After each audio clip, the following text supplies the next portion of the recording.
Welcome to Mission Evolution Radio Show with Gwilda Wiyaka, bringing together today's leading experts to uncover ever-deepening spiritual truths and the latest scientific developments in support of the evolution of humankind. For more information on Mission Evolution Radio with Gwilda Wiyaka, visit www.missionevolution.org. And now, here's the host of Mission Evolution, Miss Gwilda Wiyaka. Welcome. I'm so glad you can join us on Mission Evolution. We bring the latest knowledge from today's leading experts to support your evolutionary process. I'm your host, Gwilda Wiyaka. This hour will explore animal communication and energy healing. All of us have had occasion to wish our beloved animals could talk to us. If they're upset, sick, or hurting, we might be able to tell something is wrong, but not what. How do we know what's going on when they can't speak? Maybe they can speak, and we just need to learn how to listen. Is it possible to help with energy healing modalities we have not thought to consider? Coming all the way from Cape Town, South Africa, to explore the esoteric side of the animal kingdom is Diane Budd. Diane is an animal communicator who also practices Zoopharmacognosy, a healing practice in which animals self-select medicinal plant extracts. She teaches and hosts animal communication and self-selection workshops. Diane works with all kinds of animals and is the founder and owner of Naturally Green for Pets, producing natural products for animals. Her website, healinganimals.co.za. Diane, thanks for joining us on Mission Evolution. Only a pleasure. I'm happy to be here. I'm so glad to have you here. It's quite a distance we're stretching here today. Yes, indeed. So I give up. What is zoopharmacognosy?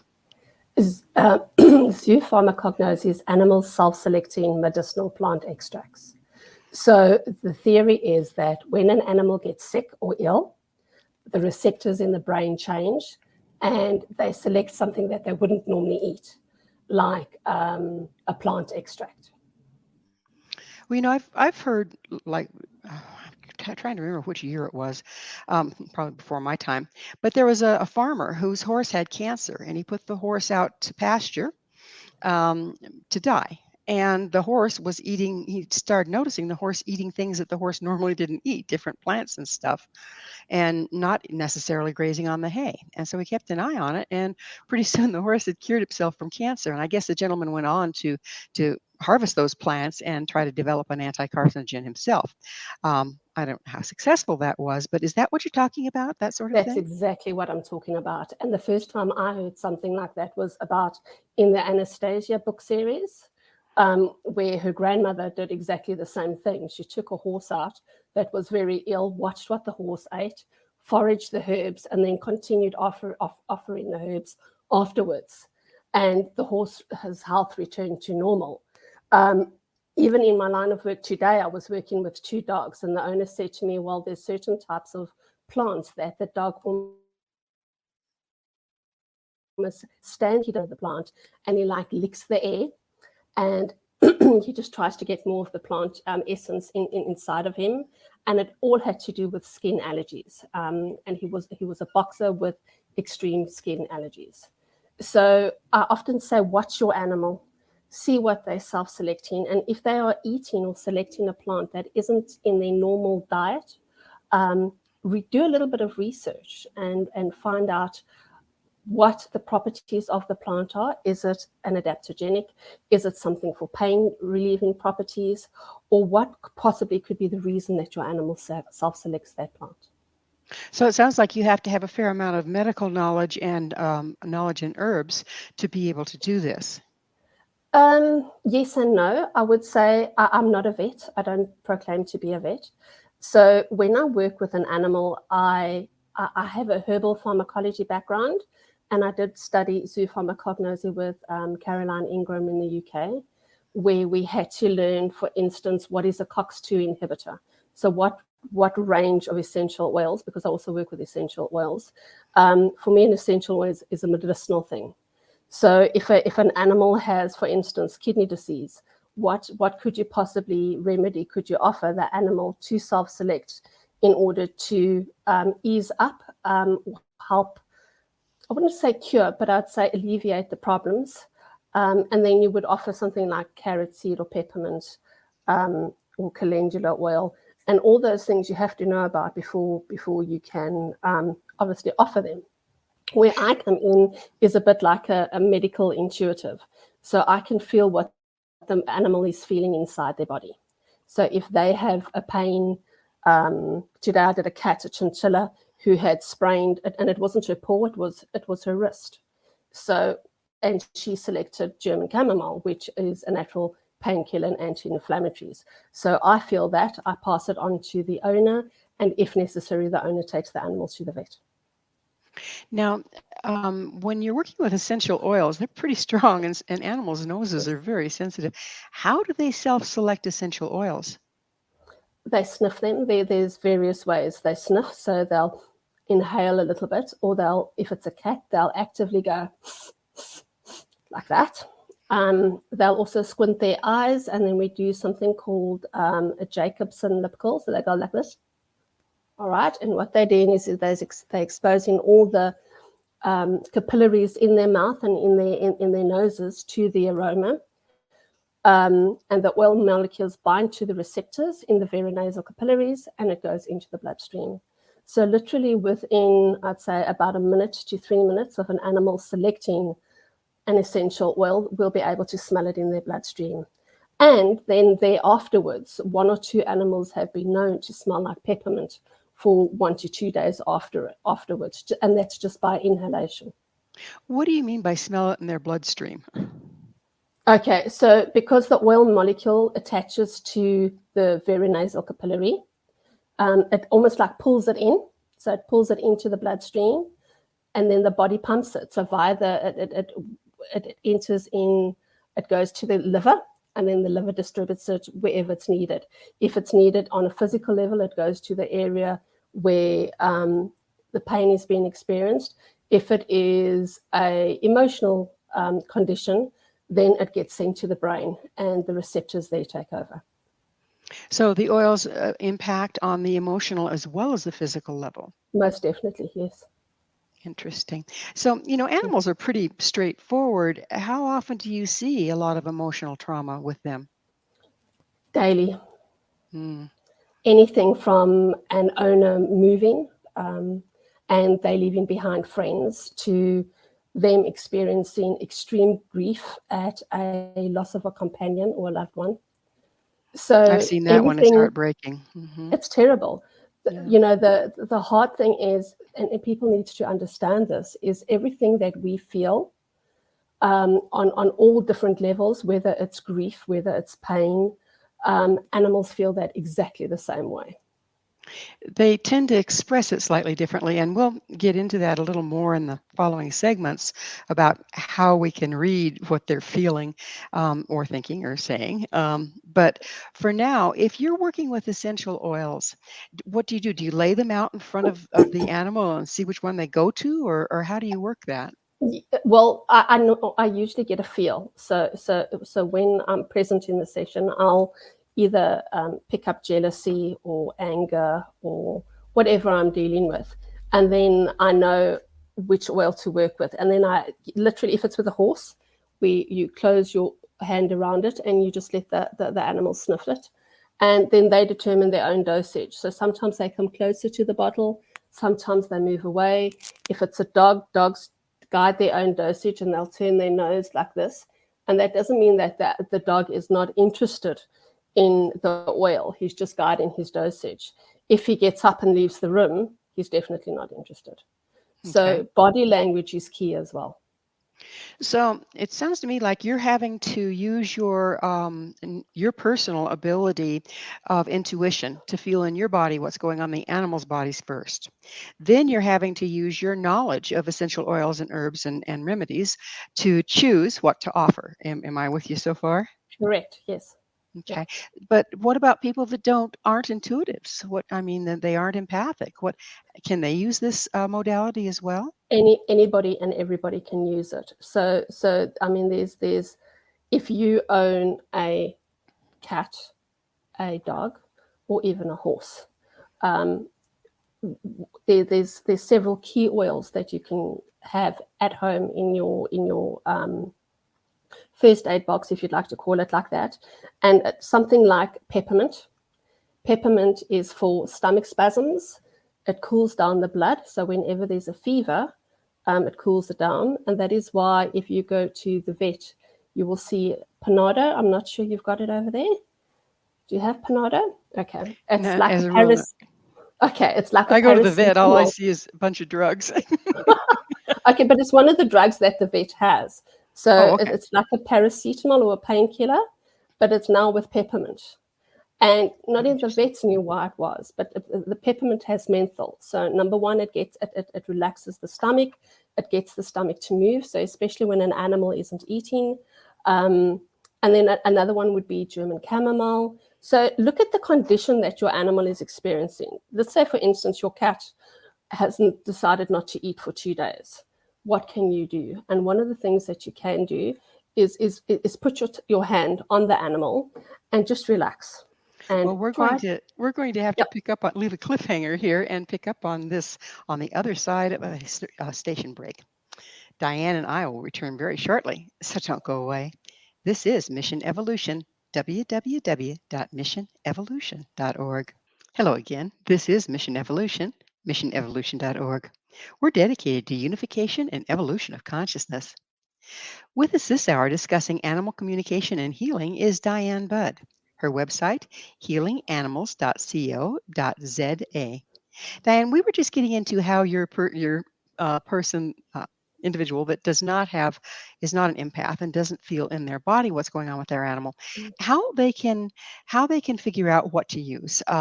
And so we ascertained that you need to know your tools. Basically, you need to know what does what with your oils and your herbs and your this and that.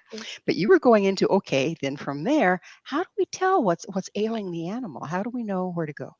Well, I think number one is you just watch body language. Body language, check things like the gums, if the gums have maybe changed color. And then do stuff sometimes that we would do for ourselves. If your animal is experiencing something like a runny tummy, what would you do? At home, we would maybe drink activated charcoal. And the animal can definitely have that. Give your animal some activated charcoal. And that's a really good point you brought up, because what I ran into, I was treating my dog when she had cancer. She's since crossed. But, there's a lot of things that they recommend for people with cancer that are toxic to animals. How do you figure that one out? Sometimes a toxin is necessary to get rid of another toxin. Yeah. So, for instance, if you look at homeopathic remedies, in something like Traumeal, you get belladonna. But belladonna is basically a toxin. So very often, as I said, one toxin gets rid of another. And where we find problematic issues is when, for instance, your horse's grazing change. Now, in South Africa, we get extreme heat. So in our summer is January and February and March. And the grasses change. And because the grass goes immediately into a stress, the plants produce high amounts of alkaloids and saponins. And those are they can be quite toxic. And we find a vast number of animals then experience an upset stomach. What can the owner do? They can either offer the animal clay, which neutralizes the toxins, or they can offer the animal activated charcoal. And I've often seen horses and I've seen dogs actually eat charcoal. That doesn't mean that they've been in contact with any meat. They haven't. It's just activated charcoal that is lying on the ground, and that's what the animal selected. And dogs will also select something like charcoal or clay for gingivitis. Cats too, because it neutralizes the toxins in the bacteria that has been experienced in the teeth of the animal. But at the same time, having been an animal person all my life and, been on the ranch quite a bit, I've seen animals eat things that are definitely not good for them, Yeah. and suffer because of it. Like you see a horse that gets into loco weed, and pretty soon they've got their nose to the ground and they're just walking around in circles. Yeah. And they'll continue doing that without eating or anything else until oftentimes they die from it. So, how Mhm. can you tell if they're self-selecting or if they're being like a human and eating things that aren't good for them? Well, typically they should, if we are talking about horses now, they should eat things, small things. They should have a little bit of everything. They should forage. When they overdo something, that can lead to toxicity, and how that happens is the nerve sensors almost get shut off. So it's a bit like a radio signal when they have too much of it, and that is why we also get something. Animals can overdo fermented fruit and they can die from it. So, because it's, as we all know, it's nice to have a drink every now and again. So, they do suffer from some of the same things that we suffer from. And yes, it's definitely a problematic. Over here, we've got monkey weed, and it's a vine that grows in certain parts of the Cape, and the horses can die from it as well. But thankfully, it's quite rare. Yes, I know the activated charcoal. I certainly use it if I get an upset stomach. It kind of absorbs all the things that are bothering you, doesn't it? Yes. So, Mm. so one of the key things is to see what your animal is experiencing, and then even if you don't have the essential herb, make a tea from it.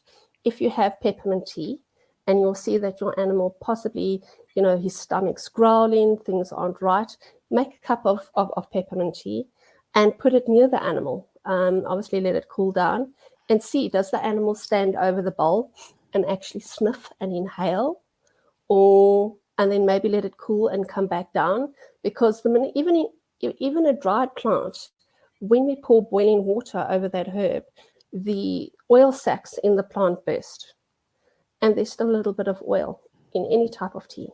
So look, just try and think, if you are experiencing something, how would you treat yourself But from a then herbal within point? within that, you have to be mindful of what is indeed not good for animals. That we Correct. we might we might eat. I mean, we can eat chocolate, but you don't want to give it to your dog. Exactly. Hmm. Exactly. Okay. And everything is good in small amounts, but when it's over a certain amount, then it becomes toxic. Gotcha. And so also it's not a matter of if they drink the tea or not, it's a matter if they are interested in smelling it, because that's the way it gets into the body for It gets the in animal. exactly. It gets into the body a lot faster via the bloodstream than if it would go into the digestive system. When an animal orally decides to either eat it, or drink a liquid, just remember it's got to go through the stomach, and then it takes about an hour to digest. So you have S- a delayed effect. Now, just about every animal on the planet has better noses than we do. Do Yes, they respond quicker to the medicinals that they smell than much we do? much quicker.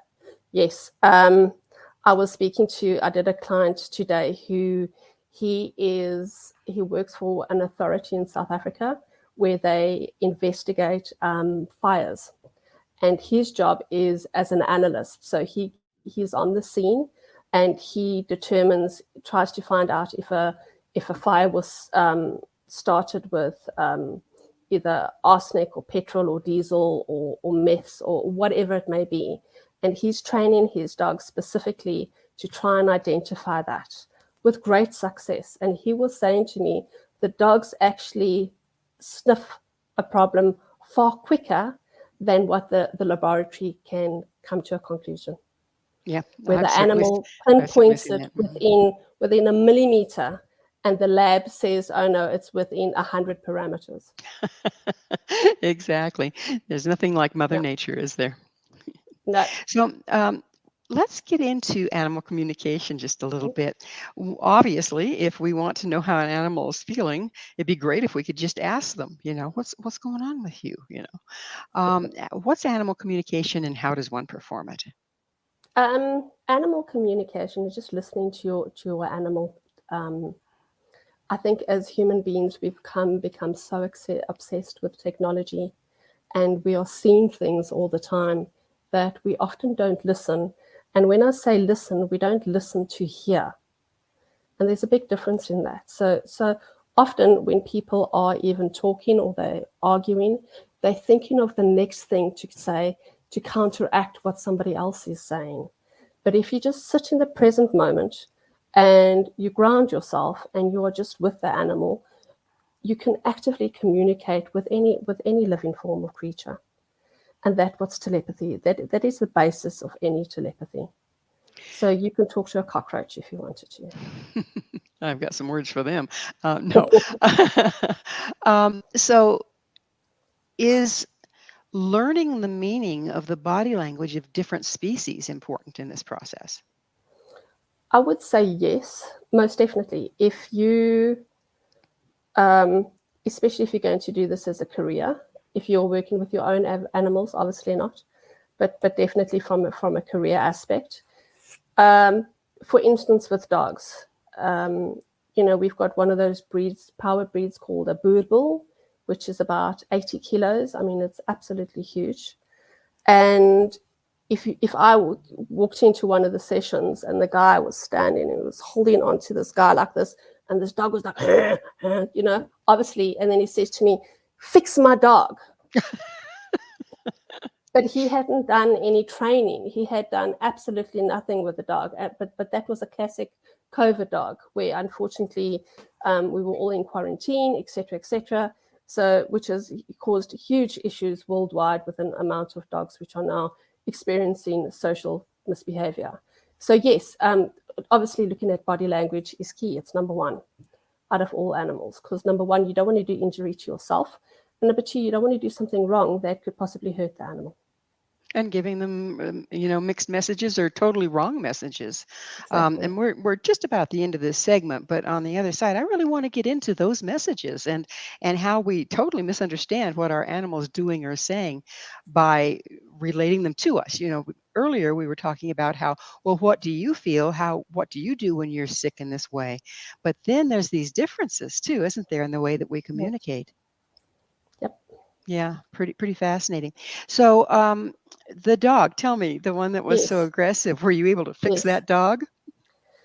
I was able to calm the dog down, but I still wouldn't put myself in danger. Yeah, there's absolutely no point. Yeah. Because I have been bitten before, but it was. I often find that people are the problem, not the behaviorists, and I'm not a behaviorist. Yes, behavior things definitely come into a consultation, but so I would say I only had a 50% success rate with that dog. The owners had to apply themselves. They had to go to puppy school. Right. They had to go back to basics and relearn it. And unfortunately, I don't know. We're going to have to take that promise break. Diane and I will be back to continue this fascinating discussion. So you stay right there. This is Mission Evolution, www.missionevolution.org. Hello again. This is Mission Evolution, missionevolution.org, bringing you the latest information to assist your evolutionary process. With us discussing energy healing for animals is Diane Budd. Her website, healinganimals.co.za.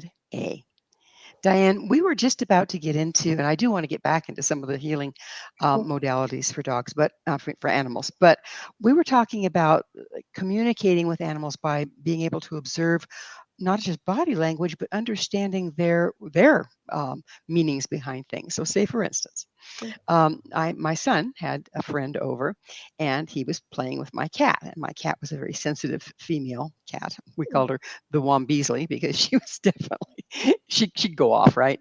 And he had her on his lap, and he was petting her. The guy had only had dogs, and I said, Ben, you better not treat her like that. And he goes, why? Look, she likes it. She's wagging her tail. Oh dear. And the next minute she slapped him. Yeah, I said, actually, that's one step before flailing you up to the elbow. So fortunately, he stopped before she had to flail. But that's just one small example. I mean, so say, for instance, I've seen people yelling at their dogs and the dog yawns. What, am I boring you? No, that's a sign of stress in a dog. We might look sleepy, but that's a sign of stress. So what are different signs that you can tell us about, and how do we recognize them? Okay. Obviously from a cat, I have a lot of complaints from owners where the cat has now grown from a kitten into adulthood and can no longer be cuddled, so held together like this. I'd say only half of adolescent cats like to be held. If you stroke the cat and you watch the tail start going, swishing, and he gets that looking and that moment of quietness, then just relax and prepare to let go, because that's when issues manifest. With dogs, for me, your energy is absolutely everything. You get people who's, hello, how are you? No. And then they roll the dog up. All right. So the dog feeds off their energy. Whereas if you meet a new dog, keep quiet. Say hello to the owner. Keep an even level tone. If there's any growling, just don't look the dog in the eye, especially if it's a big dog. Just look above the eye and speak to the owner, and ignore the dog for the first 5 minutes. Because you're saying to the dog that you're the alpha. Keep your voice monotone. Even though you're excited and you haven't seen people in a while, it's absolutely paramount. And then, of course, horses are the easiest because they pin back their ears and they can snap or kick or do whatever they want to do. So yes, body language is crucial. Yeah, and that's basically the basics.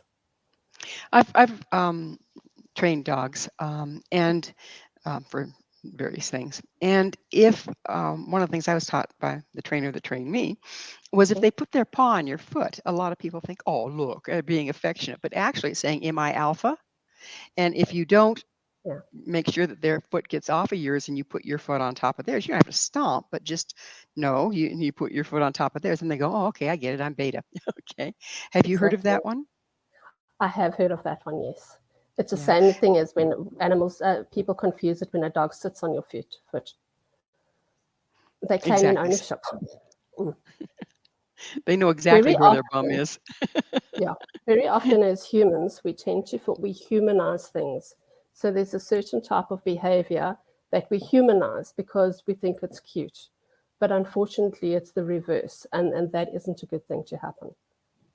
We are self-centered that way, aren't we? Everything revolves around us and how we think. So yes. Doesn't this isn't it really a letting go of that and starting to see the world through their eyes? Correct. 100%. Interesting.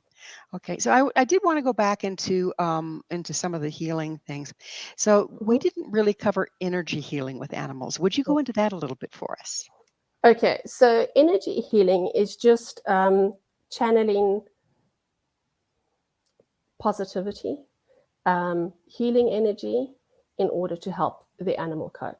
Whether it's, for instance, I was in a herd the other day, and a mare was getting quite anxious because one of her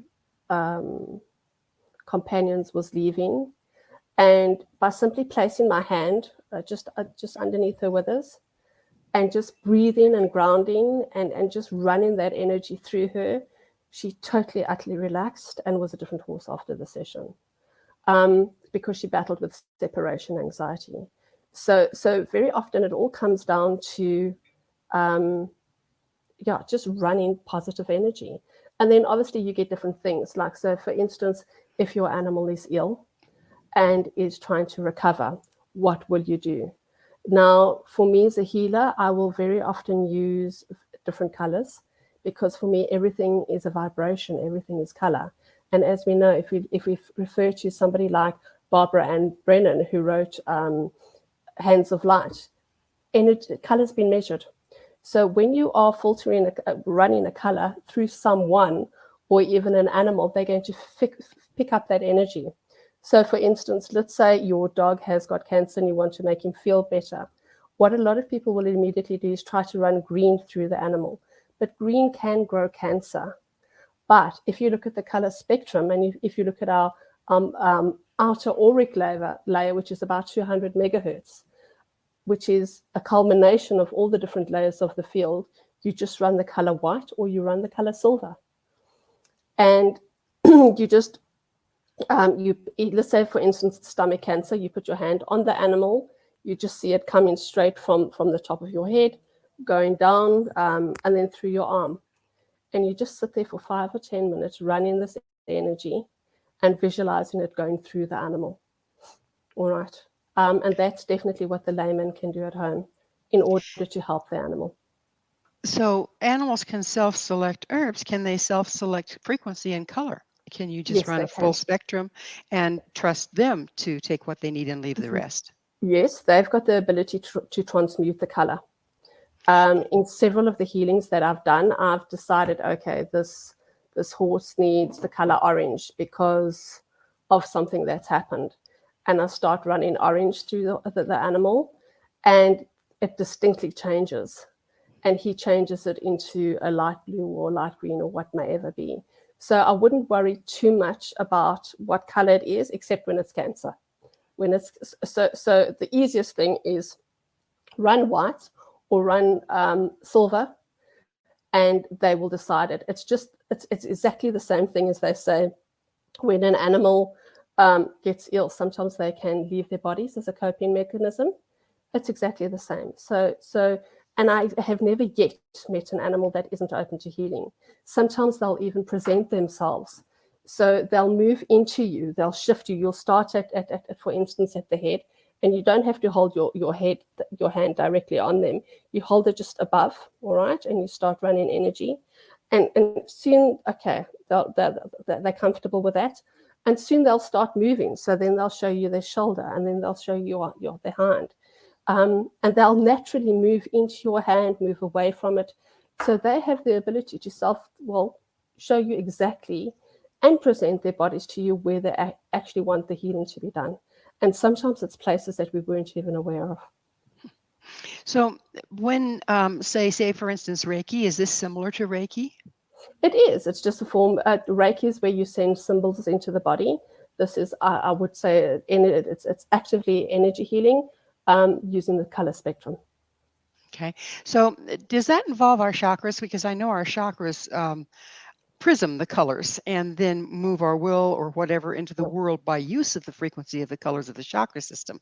Yes. So is it coming through our chakra system? Is that where we're drawing the color? We bring the white light in, but then when we do, because obviously it's from our from the top and it breaks down. So you're actually using like about 3 or 4 different chakras.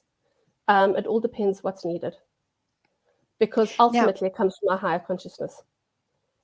Now, we talked about how you needed to know about herbs and this and that to offer the right ones to start out with for self-selection.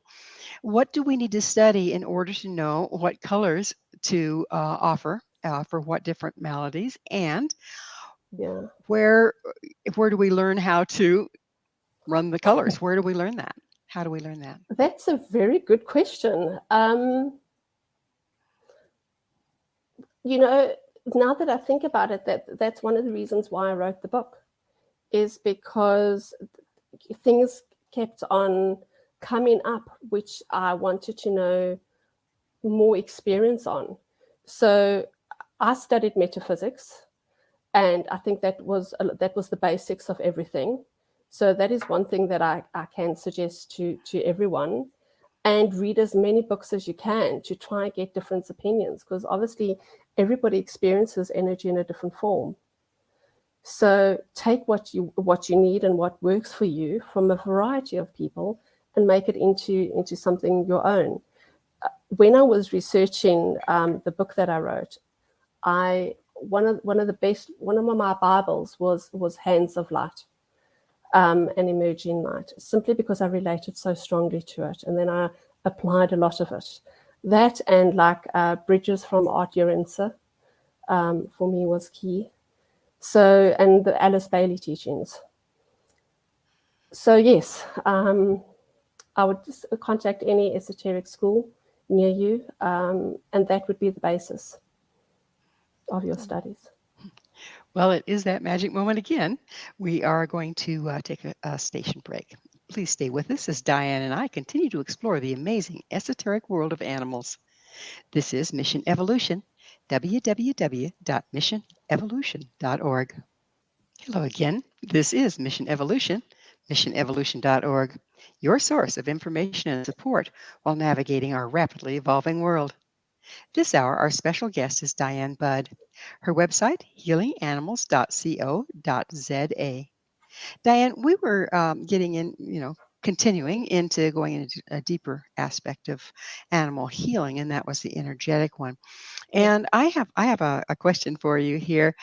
I have a saying: the light's only as clear as the window through which it shines. How much is our personal issues, unprocessed things, and upset? How much does that impinge our ability to accurately channel light for the animal to start out with?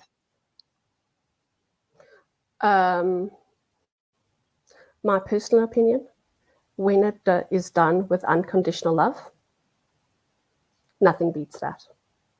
So in other words, no matter what's going on for you at the time or what issues are coming up or anything else, if you can set them aside and tune into that space of unconditional love, that takes care of it.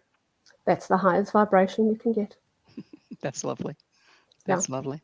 So I would like to get back into a deeper level of the animal communication. Mm. Now, we talked about how animals' body language and learning what their personal body language means is very important in animal communication. But I've also worked with some animal communicators that can actually hear what the animal is saying or get images that relate to them, what the animal is saying. Is that part of animal communication? And can you explain that a little for us? Yes, that's you get different types of I would say, of how we communicate with animals. Somebody who hears is called clairaudient. Somebody who feels, so I can feel what the animal is feeling, or I can feel the emotions. That is somebody who is clairsentient. Then you get obviously clairvoyant. Now, clairvoyant is where you see like a movie in your mind all the time. So, and that comes across as images and feelings and emotions, or you can see the actual spiritual world. And then you can be several of those things combined into one. So on the other side of this receptor, are animals also wired differently in that some are clairvoyant, some are clairaudient, this sort of thing? Correct. Very often, funny enough, today, it doesn't happen that often, but they are aware of animals that have passed over or a family relative that has passed over, and that is with the family at certain times. And whenever I bring it up in session, because some people aren't that open to it, I'm very much aware that I'm the first port of call to something that is considered very esoteric. And in South Africa, we can be very conservative. So I try to be as diplomatic as possible. And when I can see that they're open to that, then I will say to you, your dog is saying that there's an elderly gentleman that passed on, etc. And this is what he looks like and what he sounds like. So yes, animals can be extremely clairvoyant, and they do see things from the other side.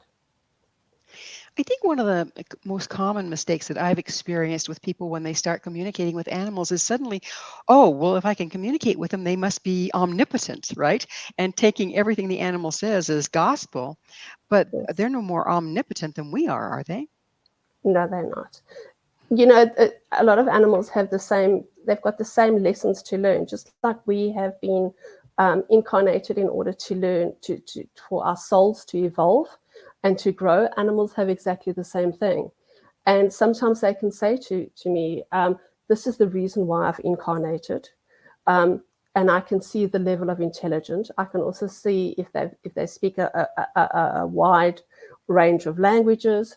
And very often they say to me, I'm not ever coming back because my job on the other side is more important than the one here. And I don't want to come back. So yes, to various degrees. I think it's very difficult when we know that anything considered esoteric or metaphysical, it's almost like it's got no boundaries. And sometimes that's a good way. You can't box us. You can't. And I think that a lot of our communication, even when it's not on an esoteric level, is multidimensional and many layered. It is. Do you find that animals are as intelligent as we are, but just in a different way? sometimes they're even more. When it comes to certain, when it comes to a level of wisdom and level of understanding, you often come into the energy field of like an extremely evolved animal. And that is when you are in a state of absolute pure bliss. They see the world differently, they feel the world differently.